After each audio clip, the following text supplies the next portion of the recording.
bothers me when people play cards so poorly, calling off all their chips with like ace king and pair of sevens and things like that. Um, oh, I gotta respond. I said who's the moron now, and then PT Franzi said still you, and then Mr. Ink 82 said you're just an asshole. You know, I've lost 49 sit and goes in a row, and I never called anybody an asshole. People, you have to lose with some grace and some dignity. If you're not prepared to accept variance, maybe you should find something else to do. Maybe playing poker is not good a good calling for you.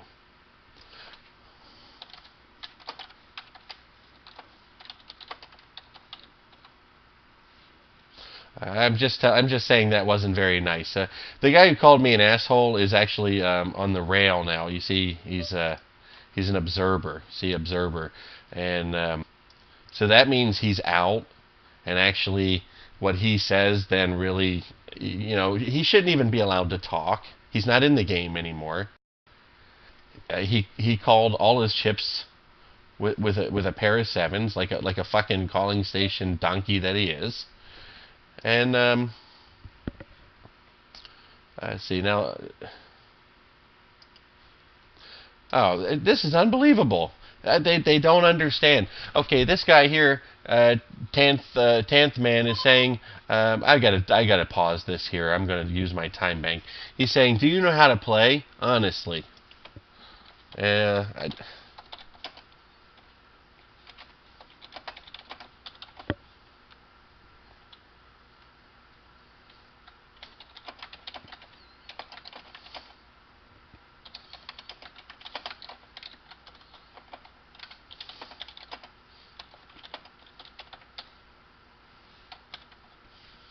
Okay, so I'm saying honestly, can't you see how and why I am doing what I do? Are you that dense?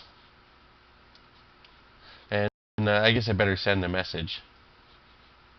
Oh, I hit the wrong key. I hit the wrong key. Oh, here we go. Here we go. We got somebody else doing our dirty work.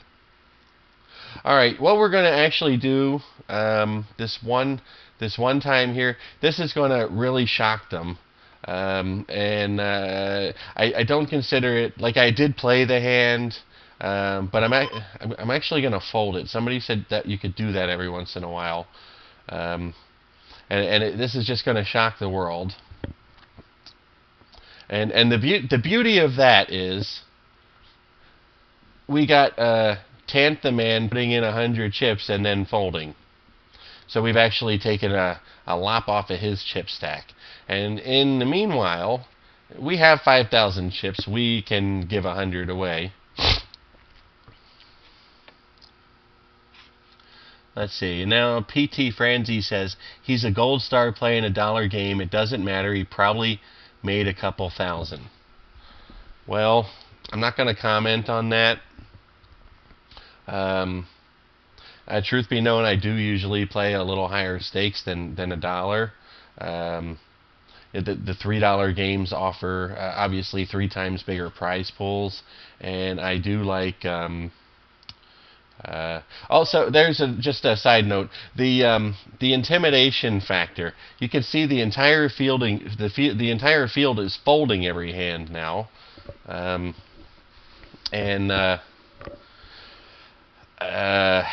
making it even easier.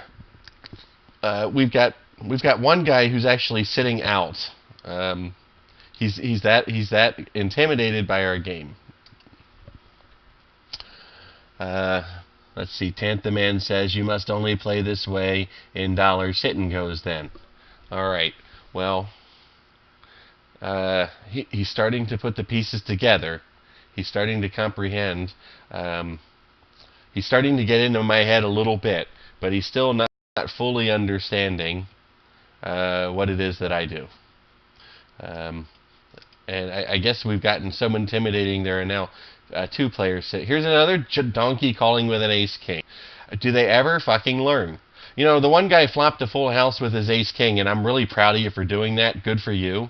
But, like, if somebody pushes all in, and all you have is ace-king, it's not an automatic call, people. You have to give some thought to it. There are a lot of hands that can beat ace-king, and ace-king's really not that big of a favorite in any situation.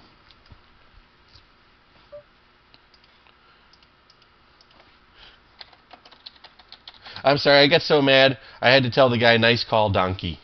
And then he can, you see, he's laughing and as an observer. And once again, I do feel that if you're out, you shouldn't have any input on the on what's happening.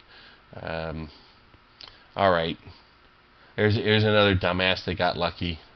Ace Jack suited. All right, fine. It's not a bad hand, but when it's for all your chips, you need to let it go.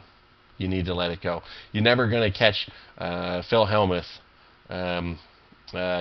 calling all off of his chips with an ace jack. You're never going to catch Daniel Negreanu calling all of his chips off with an ace jack.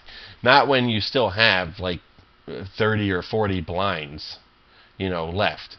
There's plenty of time. You can wait for a better spot for sure. So, here we go. Another one who just can't seem to understand that ace-king is a really crappy hand. They piss and whine when they lose. They can't handle it. Oh, holy shit.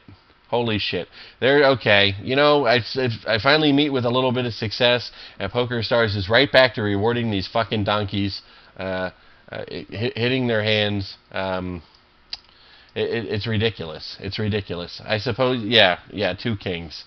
He called off all his chips. He just got a whole bunch of chips, and he called them all off with one pair. And, what if I had a straight or something? Whatever. There's no thought. I got to find another site to play on, evidently. This one's obviously rigged. And the people, maybe it's not even the site. I always feel people who say, like, oh, PokerStars is rigged. I always feel that those people are bad players. And, really what I think is that the players on PokerStars suck really bad. And I think that's the problem I'm running into. But, hold on, 51. All right, well, anyway, I just wanted to share, another way of thinking, and then you take it or leave it, and maybe you can kind of incorporate some of this strategy into your game. And I'll catch up with you guys on the flip side. All right, thanks for watching. Have a good one. May all your cards be live and your pots be monsters.